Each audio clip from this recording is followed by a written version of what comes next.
Monsieur Batelier, la plupart des questions sont orientées vers vous, puis je donnerai la parole à Monsieur Paras. Peut-être commencer par Monsieur Paras, parce que lui doit partir. Il doit partir, évidemment.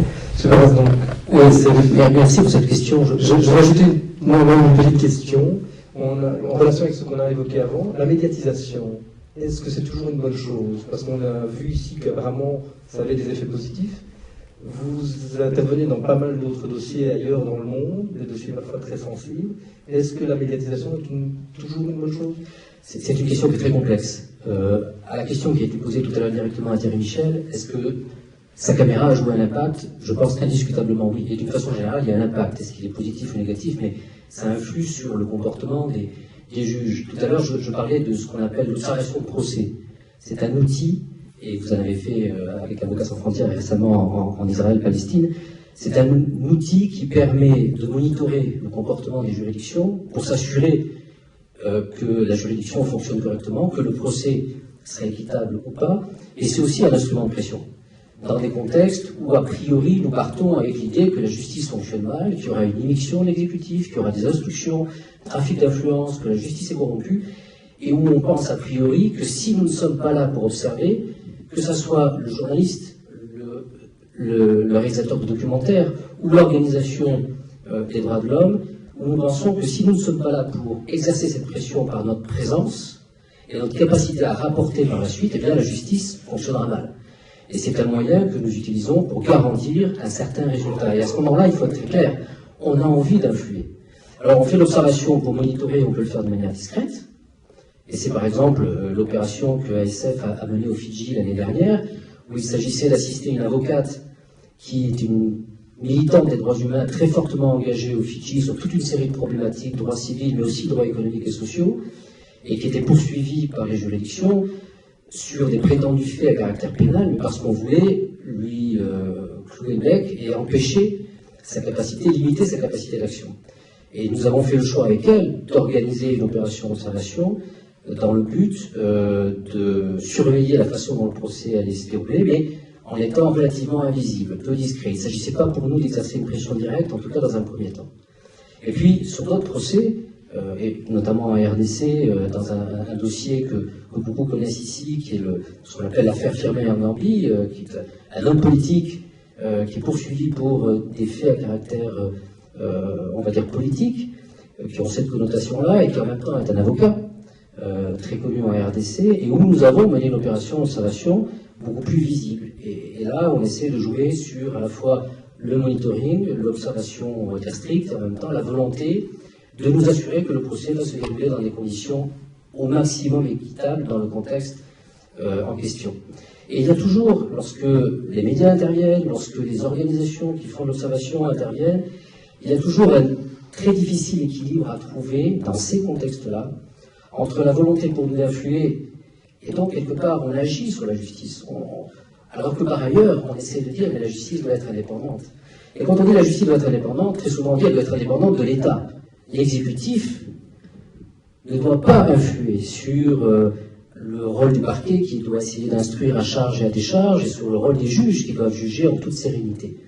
Et cette sérénité elle implique aussi que la pression de l'opinion publique, représentée par les observateurs, la société civile, et on le voit bien à travers ce dossier, sont aussi à un moment donné un petit peu en retrait, parce que c'est très difficile.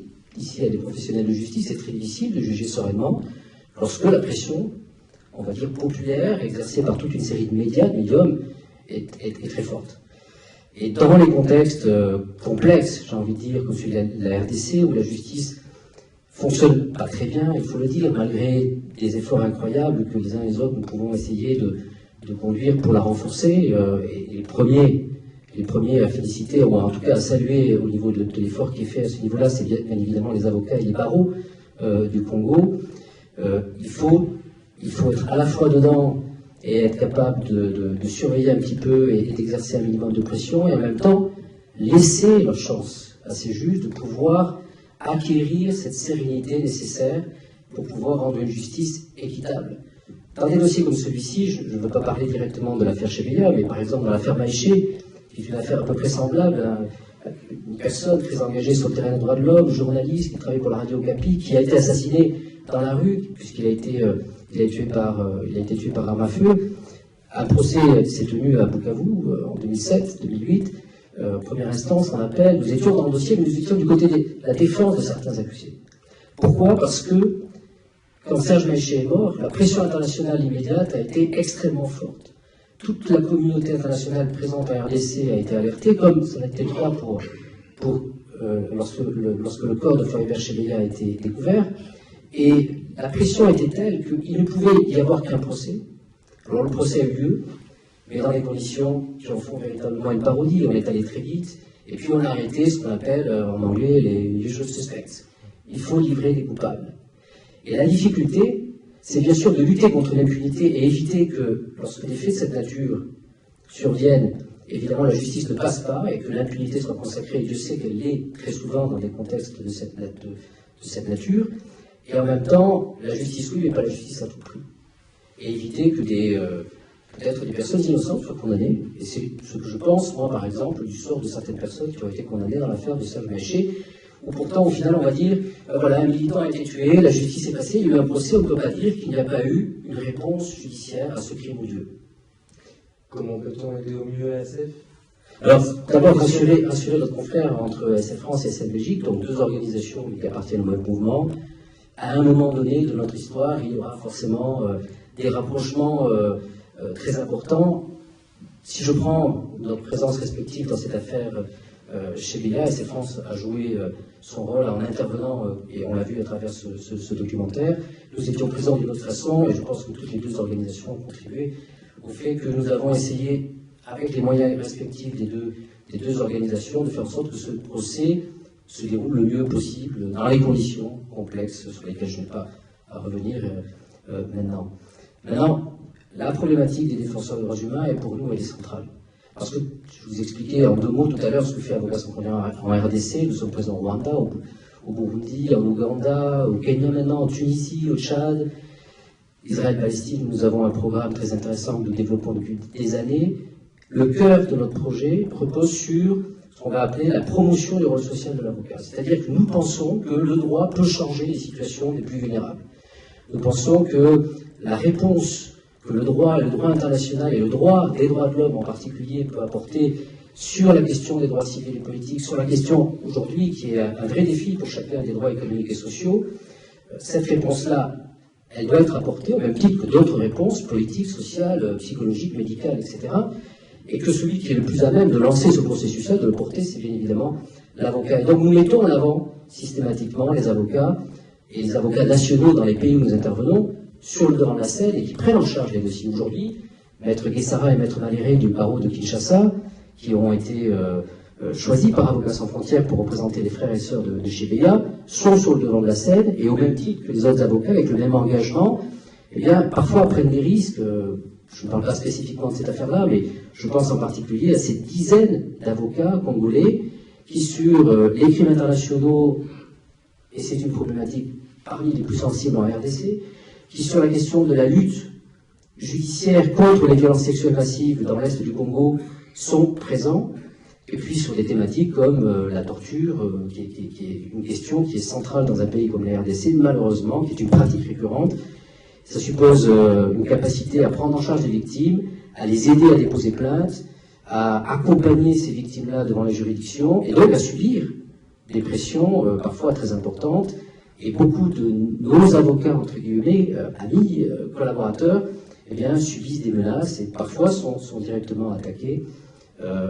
La RDC, mais toute la sous-région, malheureusement, souffre de ces problèmes-là. Alors nous avons un programme que nous avons appelé article 16, avocats en danger, parce qu'il fait référence à une disposition d'une déclaration de La Havane, qui est une déclaration que les avocats devraient, peut-être je le dis comme je le pense, mieux connaître, et elle n'est pas suffisamment diffusée, parce que cette déclaration des Nations Unies pose le principe de la responsabilité des États, mais aussi des barreaux et des avocats à titre individuel sur les questions d'accès à la justice et d'engagement pour la promotion des droits humains. Et cet article 16 dit que les États doivent garantir le libre exercice de la profession d'avocat sans conduire des opérations de harcèlement, de menaces, etc. contre les avocats. Ce qui veut dire que lorsque les avocats sont menacés, eh bien, on a vocation à mettre en place des mécanismes de protection. Et donc, on ne peut pas à la fois demander aux avocats de s'engager, sans en même temps organiser cette protection et leur permettre de de se prémunir contre les attaques et de répondre à ces attaques. Donc, ce qu'on appelle ces mécanismes de protection que nous essayons de mettre en place. Et nous avons un gros programme aujourd'hui financé par l'Union européenne qui touche les 5 pays de cette région, repose sur la mise en place de réseaux, repose sur des actions de formation, parce qu'il y a aujourd'hui des formations qui sont disponibles pour permettre aux défenseurs des droits humains et aux avocats en particulier de se prémunir contre un certain nombre d'agissements qui sont portés contre eux. Et puis il y a un phénomène, il faudrait que j'en parle pendant des heures, mais il y a un phénomène qui est important et qu'il faut souligner, c'est que les militants des droits humains sont attaqués physiquement, menacés, et aujourd'hui de plus en plus leurs activités sont criminalisées. C'est-à-dire que le meilleur moyen pour beaucoup d'États de réduire à néant les activités des activistes, de les empêcher d'agir, eh bien c'est de les porter au pénal, c'est de les accuser d'avoir commis telle ou telle infraction, soit de droit commun, soit des infractions, on va dire, un peu plus politiques, atteinte à la sûreté de l'État, par exemple, qui est une prévention régulièrement imputée à des militants des droits humains. Et les réponses à apporter à cela impliquent un engagement très fort des avocats et une capacité technique à pouvoir organiser une défense sur le plan national, mais aussi sur le plan régional ou sur le plan international. Il y a aujourd'hui des instruments incroyables qui, le résultat n'en est pas toujours parfait ou assez satisfaisant, ou suffisamment satisfaisant, mais qui permettent d'apporter une protection complémentaire à tous ces militants-là. Et ASF, donc, a un programme ad hoc là-dessus. Et nous avons un réseau international d'avocats bénévoles qui interviennent sur la base du pro bono et qui apportent une action qui conforte l'action de notre organisation. Donc, s'il y a un moyen de nous aider, j'ai envie de dire, puisque je crois qu'il y a des avocats, des jeunes avocats, des moins jeunes dans cette salle, eh bien, c'est de rejoindre ASF, non pas simplement pour soutenir l'organisation comme un cotisant peut le faire en devenant membre, mais en rejoignant l'INL, le réseau des avocats bénévoles. Vous en faites partie, Jean-Pierre Jacques, donc vous pouvez en parler également et apporter une contribution réelle, effective, au programme que nous mettons en place. Et beaucoup des avocats belges, des barreaux belges qui nous soutiennent, et je remercie encore le barreau de Liège, font partie de ce réseau, sont partis sur le terrain avec nous, que ce soit pour des actions de formation, des actions de coaching dans des pays comme la RDC, le Burundi, ou des actions où on met en place, et je termine par là, on met en place des équipes combinées de défense avec un avocat, on va dire, international qui n'est pas du pays où malheureusement le problème se pose, et des avocats nationaux. Voilà. Je suis désolé, il va falloir que je vous quitte, mais je laisse la parole à Anthony Mukendi et à Thierry Michel. Merci à tous. Merci, M. Barras.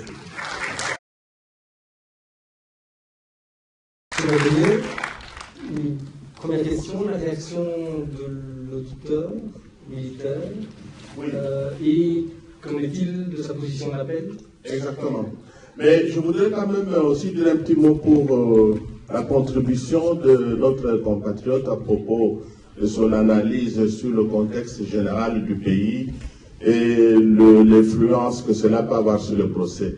Je voudrais dire qu'on n'a pas voulu éluder sa question, mais cette thématique pourra faire l'objet d'un débat très politique qui est programmé pour le 29 mars, si j'ai bonne mémoire, et je pense qu'il peut réserver donc sa contribution pour ce débat-là où il y aura donc des personnalités politiques et qui pourront donc mieux l'éclairer, avec lesquelles il pourra débattre. Donc je voulais le rassurer là-dessus qu'on n'a pas voulu l'empêcher de parler, qu'il n'aille pas avec une mauvaise impression, mais ce débat-ci porte sur des problèmes spécifiques de droit, comme notamment le problème de l'auditeur militaire.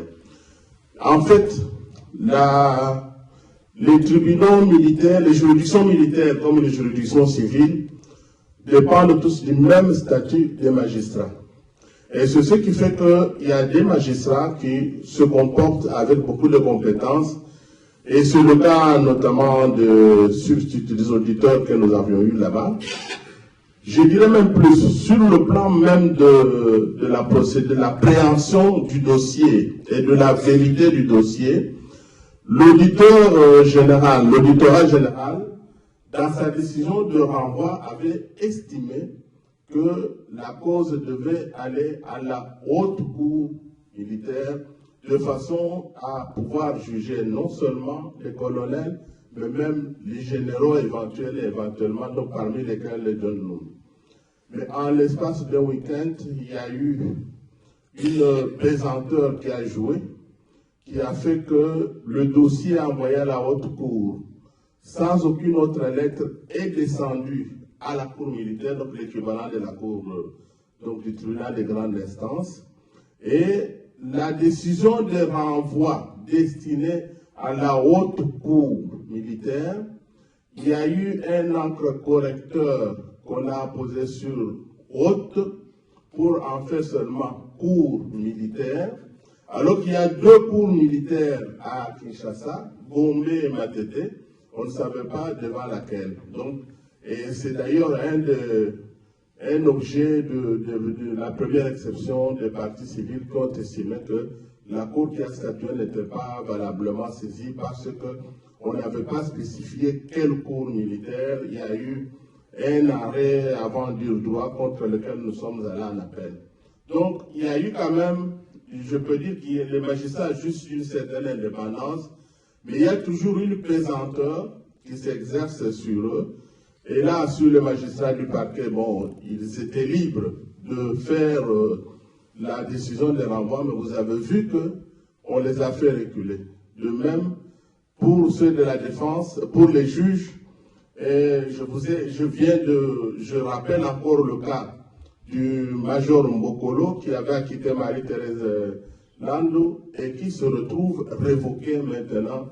Donc c'est pour vous dire qu'il y a un grand problème. Les magistrats, il y en a des bons, il y en a qui veulent bien travailler comme nous l'avons vu, mais il faut les aider.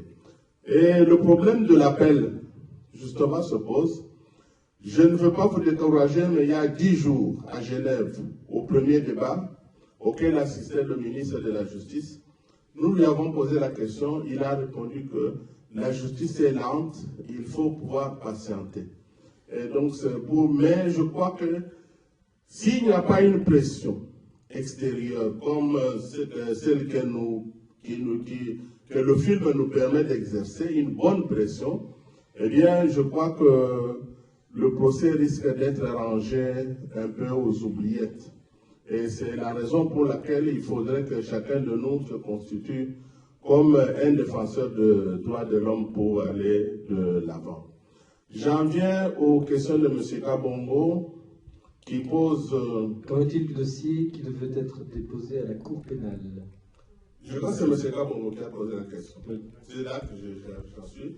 Le dossier du Bundu Diakongo qui devait être déposé à la Cour pénale internationale, je dois d'abord vous avouer que je ne connais pas ce dossier-là, mais d'après mes connaissances, le dossier était traité par la voie des sans-voix, qui pour le moment s'en est dessaisi parce qu'elle n'a pas suffisamment d'éléments. Donc, je crois savoir que c'est un dossier qui doit pouvoir faire encore son chemin, mais personnellement, on ne m'en a jamais parlé et je ne connais pas les détails. En ce qui concerne le voyage du roi, le cinquantenaire a déjà eu lieu. Le roi a visité et il est revenu. Il n'y a pas eu de casse. Alors je crois que sur ce genre de problème politique, je dois d'abord dire que généralement le roi, s'il y a une personnalité belge qui jouit de beaucoup d'estime au Congo, c'est bien le roi.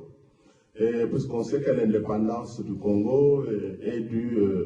il y a eu en première ligne une déclaration donc royale, et par conséquent la venue du roi en tant que venue était un bon événement, mais le contexte était mauvais.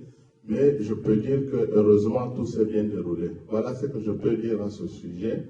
Le reste, je crois que ça fait partie aussi du débat du 29 mars. Un mot sur la question de la CPI, puisque là j'ai des éléments. À la commission, oui. Et sur la question, c'est selon Maître Giacani, qui est donc l'avocat belge de la Voix des Sans-Voix, et qui m'a d'ailleurs montré les emails qu'il avait reçus. Il avait reçu un email de Floribert, donc 2 jours avant son arrestation, et qui entraînait non pas seulement la CPI, mais qui lui demandait d'instruire devant la juridiction belge en fonction de la loi de compétence universelle, du fait que Floribert avait pu constater que dans les gens du bataillon Simba, 2 avaient une double nationalité, étaient donc belges, étaient donc recevables. Alors, ce qui l'a surpris, c'est que 2 jours après la mort de Floribert, on lui a demandé de classer le projet et d'arrêter les procédures. Ça veut dire que la mort de Floribert avait porté ses effets. Je pense que là, il n'y a pas de doute là-dessus, malheureusement. Oui, merci pour la commission parlementaire. Là, vous savez que c'est un problème de majorité parlementaire et le Parlement précédent était un Parlement entièrement dominé par la majorité présidentielle. Et vous comprenez pourquoi personne n'a osé soulever cette question-là. Et donc, c'est le genre aussi de débat qui concerne les problèmes qui vont être... Problème de raison d'État, nous c'est le thème du 29 mars. Pour apporter un dernier éclairage sur la question devant la Cour pénale internationale, comme l'a confirmé Pierre Michel, pour faire partie du team des avocats qui ont préparé le dossier, la difficulté est que nous n'avons pas du tout la maîtrise des poursuites à la Cour pénale internationale. La procédure devant la Cour pénale internationale exige le dépôt effectivement de toute une série de preuves, d'éléments de preuves sur un crime de masse comme celui qui s'est produit. Mais l'initiative de poursuivre appartient au procureur devant la Cour pénale internationale. C'est lui qui peut décider sur base des éléments qu'on lui produit s'il a suffisamment d'éléments pour pouvoir ouvrir une enquête. Et lorsqu'il ouvre une enquête, le statut de la Cour est également verrouillé, puisque le procureur, qui se base d'éléments recueillis par les plaignants éventuellement, il souhaite ouvrir une enquête et donc commencer à faire le devoir d'enquête, encore faut-il qu'il reçoive l'autorisation de la Cour pénale elle-même, la chambre préliminaire de la Cour pénale, qui doit à un moment donné l'autoriser à enquêter sur un dossier. Et donc, dans le dossier ici de l'affaire Chenaillère, qui est un des motifs qui aurait expliqué l'assassinat de Floribert, l'éventualité de ce que des poursuites réelles étaient possibles devant la Cour pénale est une éventualité qui semble être un peu ténue, puisque nous n'avons pas la possibilité réelle nous-mêmes d'engager des poursuites à la Cour pénale. C'est le procureur qui a cette maîtrise, et donc on ne sait pas du tout le sort qu'il aurait réservé aux éléments d'enquête que nous avions à lui fournir. Voilà. Je sais pas si il y a pourtant un dossier très précis de la voie des sans-voix avec les nombres exacts de morts et les relevés, etc. Et pour revenir sur la Cour pénale internationale, la Cour pénale internationale a décidé que devait être arrêté M. Bosco Ntaganda, chef de guerre ayant fait des crimes odieux, des viols, ayant engagé des enfants comme soldats. Il n'a jamais été livré par le Congo jusqu'à nouvel ordre. Je sais que M. Luis Moreno-Ocampo va retourner, redemander son arrestation. Mais le problème, c'est qu'il est devenu général. C'est un des problèmes d'une récente décision. La première décision de la Cour pénale est tombée le 14 mars, ici récemment, dans une affaire qui concerne l'Iturie. Un responsable congolais, un chef rebelle congolais a été reconnu coupable. Il n'est pas encore vraiment la peine que la Cour va décider. Mais dans cette décision, effectivement, on fait allusion à d'autres personnes qui sont également reconnues responsables de cet enrôlement d'enfants de moins de 15 ans, dont les faire participer activement à des hostilités. Il y a parmi ces personnes un haut responsable militaire qui est aujourd'hui promu général par le président Kabila. Donc se pose effectivement un autre problème par rapport à cette situation.